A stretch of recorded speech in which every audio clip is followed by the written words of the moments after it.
Hi, Wonder Wives. Welcome back for day 14 of the Wonder Wife Workshop. I'm Nikki Friedman. Yesterday, we started speaking about the issue of control, when we try to control outcomes and when we try to control our husbands. So, I want to delve into this a little bit deeper since I know this is really a hot topic that many of us are struggling with. So, let's just look at the following scenario. We have a wife, and she asks her husband to change the light bulb. And he says, sure, sure, I'll get to it, I'll get to it. And a few days go by, he still hasn't done it. She's reminded him, he says, yes, I'll get to it, still hasn't done it. So eventually the wife says, I'm just going to do it myself. She goes and she changes the light bulb. Now, as I mentioned yesterday, whether that is right or wrong really is going to depend on you and your patterns with your husband and how you want to deal with the situation. But once again, what is important about this is our mindset and our tone and the way that we relate to our husband. So if we go about doing the task saying, I'm doing it and I am resenting him for it, and we give off a negative vibe, or maybe we even make a snide comment to him about it, that is putting a barrier between you and your husband in your relationship. It's just not worth it. I mean, honestly, how much energy did it take for you to go to change the light bulb? And how much damage does a comment like that do in the long run for you and your husband? And once again, many of us know this. We know this so badly, but we get into the habit of these types of actions on a daily basis that we just let it slip out of our consciousness. So hopefully I'm that little, angel mentioning it in your ear, like in the cartoons, right? Just to sneak it into your consciousness so that we can really make that change. Now, we've talked about this a little bit before, but I want to introduce a few more ideas related to it. So, the first part is to be real and authentic with who your husband is and what his strengths are and what your strengths are. And we've talked about gratitude, but we've spoken about gratitude on behalf of what your husband has.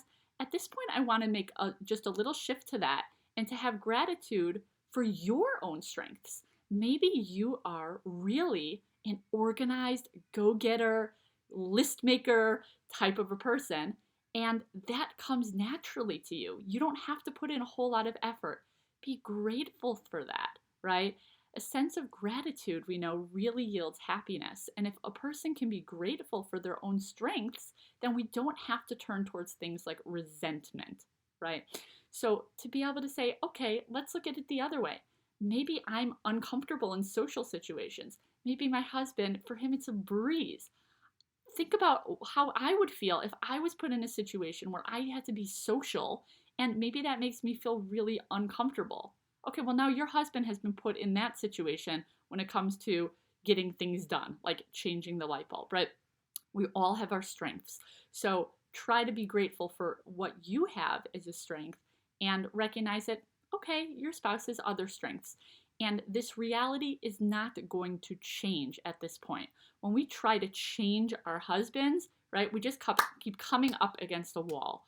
All we can do is empower ourselves to change ourselves and to change our mindset. And when we do that, we really change the relationship as a whole.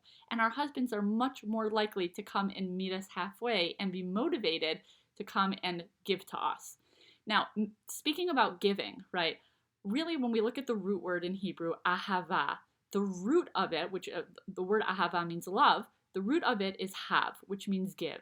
Because we come to really love a person when we give to them, right? When we think about a relationship with our own children, we're giving and giving and giving, right? Waking up in the middle of the night with a newborn, right? So we are giving nonstop, and we're crazy about our children. Hopefully, most of us are, right? So we know that through the act of giving, there is a bonding that actually forms, right? So when we give, that's actually a godly act. That's like what God does for us in our own lives. He's constantly giving to us even when we don't deserve it. And so too, we in turn want to relate that way to our husbands, okay? And the final note for today is I want us to think a little bit about the root of where control is coming from. So we've talked about yesterday that control is often rooted in fear of the unknown, fear of what happens if I don't grab the reins, right? But even deeper than that, for many of us, the issue of control could be really deeply seated in trauma or events that happened earlier in our lives. For some of us, we experience some sort of traumatic event or abandonment of some sort. And from that, there was an extreme fear of things spinning out of control. And as a result, it manifests into a form of severe control, whether it's micromanaging, whether it's some of us get onto like crazy dieting or over tidiness or a sense of organization, needing to have everything clean all the time. There's so many ways where this can get to an unhealthy place.